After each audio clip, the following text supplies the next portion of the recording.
Hi and welcome back to the channel. I'm your host Wayne. If you're new here, thank you very much for stopping by, and if you're a returning viewer then please do subscribe if you haven't done so already.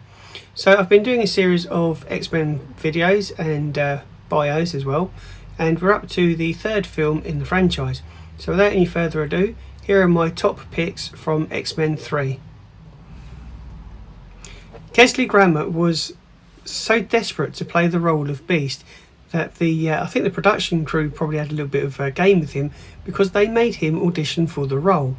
This was the first time that Kelsey Grammer had auditioned for anything in over 20 years. Big budget movies are nothing really new, they've been around for a number of years now. But the budgets of the movies are getting bigger, astronomically so by today's standards. But in 2006, X-Men 3 had a budget of $210 million. Believe it or not, at that time, that was making it the most expensive film ever, which is dwarfed by today's standards. You've only got to ask Disney that, haven't you? Because X-Men 3 was rushed into production, stars Rebecca Romijn and James Marsden, Mystique and Cyclops respectively, could not partake much in this film because they had scheduling difficulties. That is why those two characters are kind of put on the sidelines for this film, which is a shame because with the storyline it desperately needs those characters to be more involved. That might be why it didn't do so well at the box office. If you could ever fly, one thing you don't want to do is have a phobia of heights.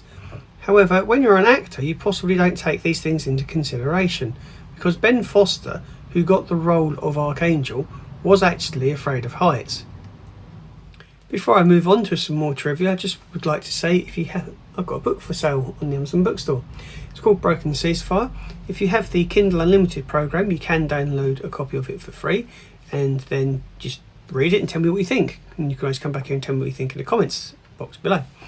If you haven't got Kindle Unlimited, this is a first edition and the second edition is available on the Kindle store. Priced around about £4, £4.50, so I've kept it reasonable. But if you want a signed first edition, and I haven't got many of these left, do get in touch via my website, wayneblinko.com. Link is in my bio. And the other thing that you can do to support me on this channel is follow me on, subscribe to the channel, like, share with the videos as usual. And if you want to go further afield, I do have a TikTok channel, Sci-Fi Fans, sci.fi1 on TikTok. And there's also the podcast which goes out every Monday. Thanks for watching the content so far. Enjoy yourself, and here are the last final points that I'd like to say. A lot of the actors and actresses in The Last Stand actually performed their own stunts. So I don't know whether that was budgeting reasons or whether people just felt that they'd like to do those stunts themselves. Not sure.